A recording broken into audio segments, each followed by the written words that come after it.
Pardon the interruption, but I'm Mike Wilbon on assignment in Chicago. Tony Kornheiser, your assignments seem to sync up awfully well with your vacation homes, don't they? Hello. I was born and raised here. There ain't no vacation home. This is home. Huh? Chicago cut. Okay. You know, All right, Harold's on the south Let me revise side. that. Huh? Your assignments seem to sync up very well with homes you own in various parts of America. I'm right? just on Fair the way to say? Miami. Just a stopover on the way to Miami for the NBA Finals. That's it, Tone. I Stopping at home. understand that, and I assume Levitard will get you set up in a fabulous villa in Miami. Welcome to PTI, boys and girls. In today's episode, Vegas takes Game 1 of the Stanley Cup, Rose Zhang wins her pro debut, and Aaron Judge makes a memorable catch. But we begin today with Miami beating Denver in Denver last night when Jamal Murray missed a game-tying three in the final seconds. That series is now tied 1-1, as Nikola Jokic's 41 points were not enough, and Miami won the fourth quarter 36-25. Wilbon, you were there. What do you make of what Miami did and how they did it? Tone, I know a lot will be made, has been made, and justifiably so, of Miami shooting the three ball to the tune of 48%. And that's a great number any night, but particularly in the NBA Finals against the number one seed on the road at elevation. That's a great number, 48%. And when they shoot the three ball like that, they're going to be really tough to beat for anybody, including Denver, who's a heavy favorite in this series, Tone, as you know. But I thought what was as important, if not more so, was Miami's attitude. Miami's, just sort of I roll my eyes when I say culture, heat culture, but there is one. And we talk about this, Tony. Coming out of game one, I expected the 48 hours between the two games to be dominated by Miami talking to each other, the Heat players, coaches, staff, everybody, about force. Because Pat Riley always talked about playing with more force. And that's what the Heat did. They played with great force and intensity from the start of that game. Even when they fell down by 15, they had an 11-point lead, and they fell down by 15, but they hung in there. It's like a fighter getting hit in the chin and staying on their feet. Maybe they had to take a standing 8 count, but it was the fight in the Miami Heat that I was most impressed with, Tony. And I think that this series changed because of that win last night. And I'm interested to see what happens when this series swings to Miami for Wednesday's Game 3. Yeah, so I don't want to sit here and claim that I know what I'm talking about, but I told you last week two things. The first thing I said was that the shooters on Miami were going to do better in Game 2. Because they couldn't have done as badly. Just to reverse the numbers a little bit, they were 2 for 23 in Game 1. And then in Game 2, when they added Gabe Vincent, he came back. So it's Vincent, it's Caleb Martin, it's Strus, and it's Duncan Robinson. They were 17 of 30. That's not rocket science. That's shooting. They were never going to be as bad as they were in the first game. And one other thing I told you, that it occurred to me that at some point, Miami should put Kevin Love out there with Bam Adebayo, and they ought to double team. They ought to double team Jokic, because that way Jokic would not have enough time to make the passes he wanted to make for assists. Well, they did that, and he ended up with 4 assists. In the regular season, Mike, 10 different times, Jokic had 6 or fewer. 4 is really low, but 6 or fewer. And they were 3 and 7 in that point. So Miami won that game because they maximized what they do well. And they still shouldn't have won that game because Denver was up by 15 points. 15 points. Here's what I'm curious about. And I know what you're saying about Miami, and they are resilient, and they've made it a series. I'm interested in the Denver players and how they react to the public tongue lashing that their coach, Michael Malone, gave them. That was harsh. That was public. I assume he knows his team. But you will agree with me on this. Eric Spoelstra never does that. He doesn't. He doesn't, Tony. And Michael Malone he does that more often, and so maybe they're used to it. But quickly about Joker, Tone. Joker in these playoffs has scored 40 points or more 3 times. They've lost all 3 games. So the game plan is going to be, Joker, have at it. Do your spin moves, throw your baby hooks in, shoot threes. You can have 50. Because, by the way, Joker lost a game to Phoenix that he scored 53 in. So that is not the magic formula for Denver. The assists, as you rightfully point out, are So there's a lot of figuring out to do between last night and Wednesday night in Miami. Let's move to the Stanley Cup Final, where the playoff hero for the Panthers suddenly looked like the GOAT Saturday night. Matthew Tkachuk turned the puck over in his own end. Mark Stone buried it, put Golden Knights up 4-2. And later, Tkachuk earned a game misconduct for popping a defenseless Nicholas Hague in the face. Tony Tkachuk has been getting the lion's share of credit for the Panthers' postseason success. So are you ready to give him some blame for Florida's Game 1 loss? Yeah, I think that's only fair. He made a bad play. I think he couldn't clear the puck at 3-2. And then it got to be 4-2 right away. And then he got involved in a couple of incidents, fights, and maybe he was the instigator of one or two. But ultimately what he did is one of the Vegas players was being held. He punched him in the face. Yes. So he got yes. So he yeah, punched him in the face. A game so he got tossed yes. for that. He got tossed for that. I want to look at my notes here. He has been justifiably referred to as the best player in the playoffs from any and every team.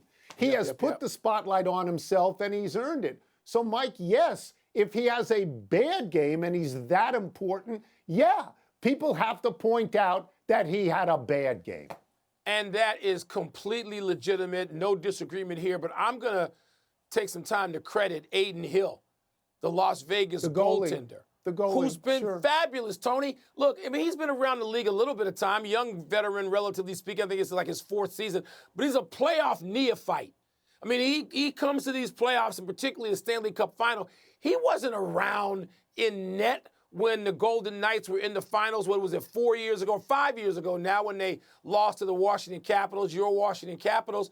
He's new to this, and he's played great, Tony. He had a couple of stops last night that, I'm sitting in my hotel room by myself, and you scream out loud. Well, I'm not off of him, and Bobrovsky may come back and dominate the next game or two, but I'm just saying, for game one, you watch TV. You watch TV. You do so much screaming out loud. People must think they're ghosts in your hotel room. They probably do. Let me just tell you this. Yeah. There's something that lined up here. 2 8s against 2 1s. Oh, yeah. Both from South Florida. South Florida. Okay, Miami was in this situation because they lost game 1 and they had to win game 2. Florida has to win game 2. And the difference here was they carried the aura of invincibility into this series because their playoffs had been so great. And Matthew Tkachuk specifically carried that aura of invincibility. We better carry some tonight other than the game. No, it's off him. For game 2. It's off him and it's off them right now. It's off them. Right. We appear to have a major new star in sports. Golf phenom Rose Zhang exceeded the loftiest expectations in her pro debut, winning the Mizuho Americas Open in a playoff over Jennifer Kupcho. Zhang dominated the amateur ranks and is now the first woman to win in her LPGA pro debut since somebody named Beverly Hansen, maybe you remember, Tony, edged Babe Zaharias in the 1951 Eastern Open. 51! Tony, we thought Zhang making the cut would have been a great accomplishment. So how big a deal is what she actually did? So the last time it happened was 72 years ago, and Babe Didrikson Zaharias was considered the greatest female athlete of all time at that point. Yes, we thought making the cut would be good. We weren't the only ones. She said making the cut would be good. And then she went out and she won this thing. Let's just pull a name out of thin air, and that name is Tiger Woods. Let's look at their backgrounds. They both spent 2 years at Stanford. Tiger sent her a very nice congratulatory note on her win. 2 years at Stanford. They won everything there was to win. They won the NCAAs, they won the AMs, whatever was out there. Tiger then made his pro debut and finished 60th. Rose Zhang finished 1. She won. Mike, as you know, because I left you messages, I spent the entire afternoon yesterday and into the early evening going back and forth from Denny McCarthy at the Memorial to Rose Zhang. Denny McCarthy is a local for us. He's from close in Maryland. Members of his family belong where we belong. His teacher was Bob Dolan, the former head pro at Columbia. I watched him. I watched Zhang because I watched her at Columbia win the U.S. girls. I followed her around for 3 or 4 holes. So they both, Mike, entered 18, 1 shot up. They both bogeyed 18 and fell into playoffs. McCarthy lost to Victor Hovland. Zhang made a fabulous par save putt to stay in it on the first overtime hole. And on the second one, she hit a rescue 180 yards on her second shot to 6 feet. You and I can't do that. To 6 feet. That was a tiger shot. I was mesmerized by watching her play. I know you were out of your mind yesterday. Maybe you screamed out loud watching by yourself. I don't know, and people thought there might be ghosts. Yeah, you do. No, I don't do that. That's for crazy yeah, you do, people. because you do it for the Nationals all the time. Let me just bring up another name, Michelle Go Wee, ahead. because I'm not going to bring up Tiger's name, and I get the Stanford and the win.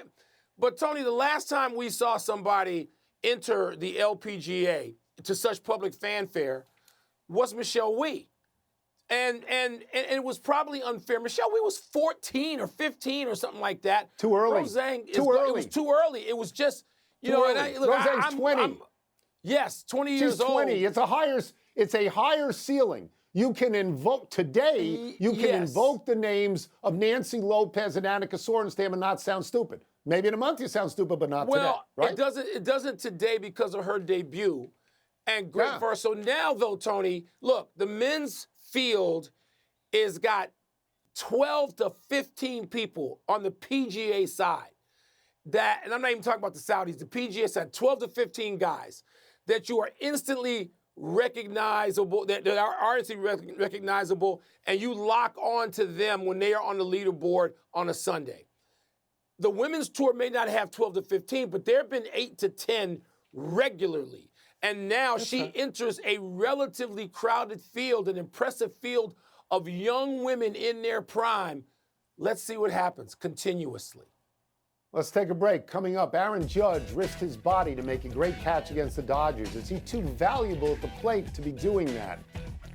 And Novak Djokovic, your boy, and Carlos Alcaraz will meet in the French Open semis unless one of them loses tomorrow. Who's more likely to do that? So I watched her in the girls, win the girls, and I thought she was great, but I never, ever thought she could win the pro debut. Never. Well, because nobody's done it.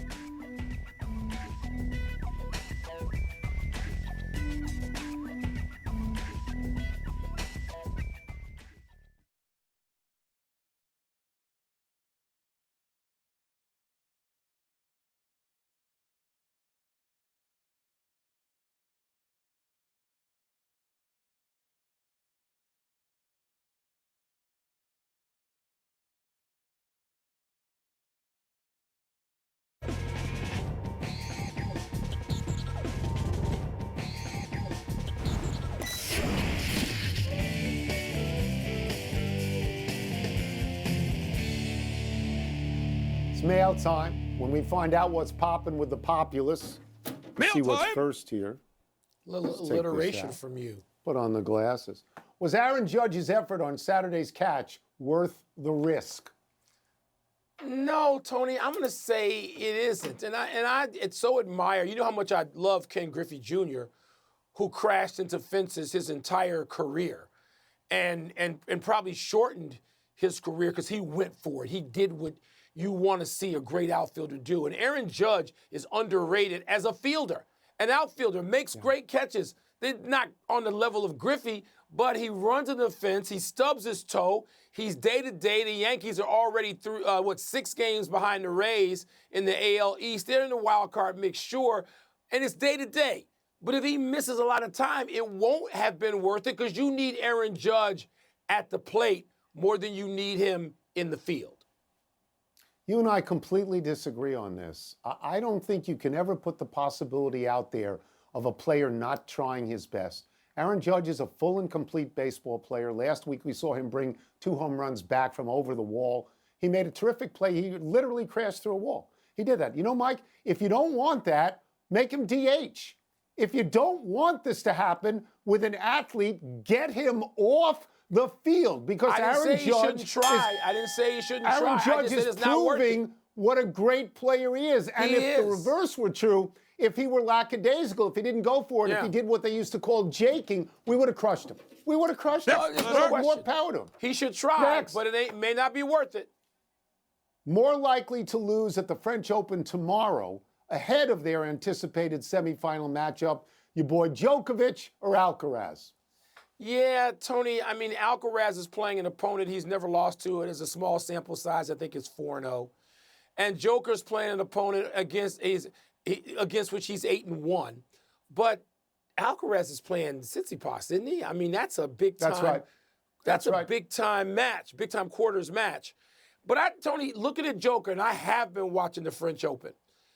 Joker looks like he looks like he's getting a little older. There have been some tie breaks that could have gone either way. I know he hasn't dropped a set, but I'm looking at this going, okay, is he starting to look whatever he is now? What is it, 37, 36, 37? He's starting to look that, and Alcaraz, as we know, is still on the way up. I'm going to say Joker could wind up losing that match. I am. It's interesting because he's playing the 11 seed, and like you say, he's beaten him 8 out of 9. 8-1, yeah. And Alcaraz is playing Tsitsipas, who has beaten 4 in a row. Alcaraz has lost 1 set in the tournament so far. Djokovic has not lost any. They're both rolling. I'm going to go the other way, and I'm going to say that he could lose to Tsitsipas only for this reason, Mike. Tsitsipas has been in major finals twice, including the French Open. So he could. I don't think either is going to lose. But Tsitsipas, remember last year at the U.S. Open, and he was always going to the bathroom, and everybody thought that he was calling his coach? He's either calling his coach or calling for a big delivery of Pepto-Bismol. Enough email. Let's take one last break. Still to come. Could Kyrie, your boy, pry LeBron off the Lakers and onto the Mavs? Hell no. How's that for ruining the teams? And the Celtics add a veteran assistant to support Joe Mazzulla. No. LeBron's not going to Dallas. I think Djokovic against Alcaraz is worth watching. That's what it is. It is. Yes, that's worth watching. Tonight on SportsCenter at 6 Eastern, did Game 2 reveal a blueprint for the Heat to win the NBA championship? Plus, what the Nuggets need to change to regain control of the series in Miami. And with the Chiefs at the White House today, how long can their dynasty reign over the NFL? SportsCenter, 6 Eastern on ESPN.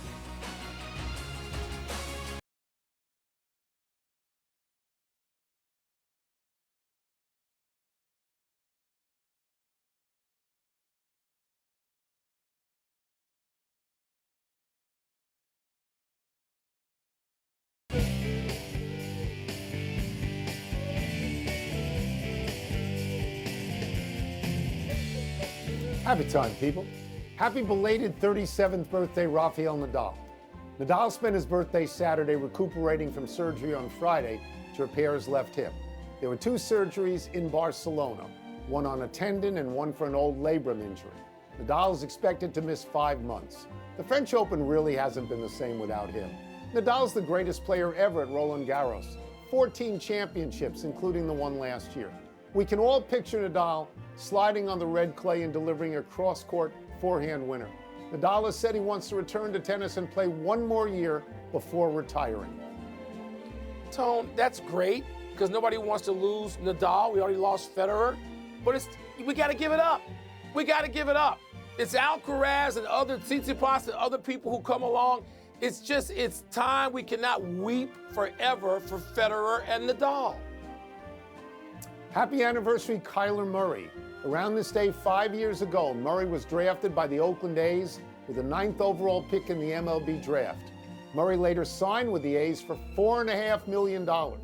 Then the A's agreed to let Murray play 1 more season of college football, where he subsequently won the Heisman Trophy and became the number 1 overall pick in the NFL draft by the Arizona Cardinals. Within a year, he said goodbye to baseball. Now, Murray's done very well in the NFL. He's making a pile of dough. But at his size, Mike, don't we all wonder whether baseball would have been the better move? Tony, I don't think about baseball being the better move. I just wish the team around him could be better and that he is more than just highlights. Because right now, that's what Murray is. Even when you spend a lot of chunk of time in Arizona like I do, he's highlights. But there's no dent, particularly in the postseason. There just isn't. And they fade every year in the second half of the season. And it's just highlights. And I don't know when that's not going to be enough any longer.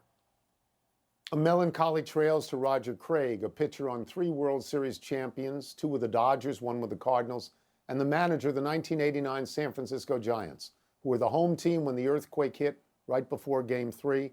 Craig died yesterday at 93. Craig was a rookie on the 1955 Brooklyn Dodgers, the Dodgers' first championship team. Craig pitched for 5 teams over 12 seasons. He was an original New York Met and he started the Mets' first game ever in 1962. He later became a renowned pitching coach in San Diego, Houston, and in Detroit, where the Tigers won the 1984 World Series. Craig managed the Padres for 2 years and the Giants for 7. The A's swept the Giants in that earthquake series. Tony, his stint in Detroit is what sticks out to me. That seems to me to have been the greatest team, and he was celebrated.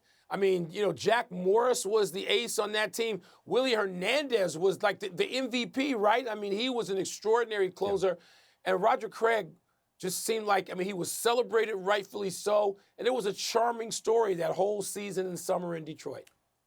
They started out great, right? We're only like 35-5 or something. That was a Sparky Anderson team, if I remember correctly. I remember Craig because of the Mets. The Mets started on the road in 1962, but he was a starting pitcher. He won 10 games for the Mets. You may not think that's a lot. It's more than any other pitcher won for the Mets, because I think the Mets won like 40 games or something like that. Let's go to the big finish. The Athletic reports that Kyrie Irving, your boy, has reached out to LeBron to see whether he'd want to come to the Mavericks. Do you like that fit? It's too dumb to even contemplate. I'm just not going. I'm not even going to go there. The Bills signed former Rams pass rusher Leonard Floyd. Is that significant? Could be. He had 9 sacks, and Von Miller's going to be healthy. Sam Cassell will join Joe Mazzulla's Celtic staff. Big deal? Sam Cassell ought to be a head coach. I mean, Mazzulla could be working for him. Sam Cassell should have been a head coach. Makes me angry that he's not. Zlatan, your boy, retired from soccer at the age of 41. How are you going to remember his career? The Zlatan, we loved him. He was on this show. I'll remember it for this quote. I'll see you around if you're lucky. That's the Zlatan. Last one. The Pirates have won 5 straight. Does that streak continue tonight? No, they got the A's at home. That'll solve whatever's ailing you. I don't know. Atlanta wasn't happy with it. We're out of time. We'll try and do better the next time, and I'm Tony Kornheiser.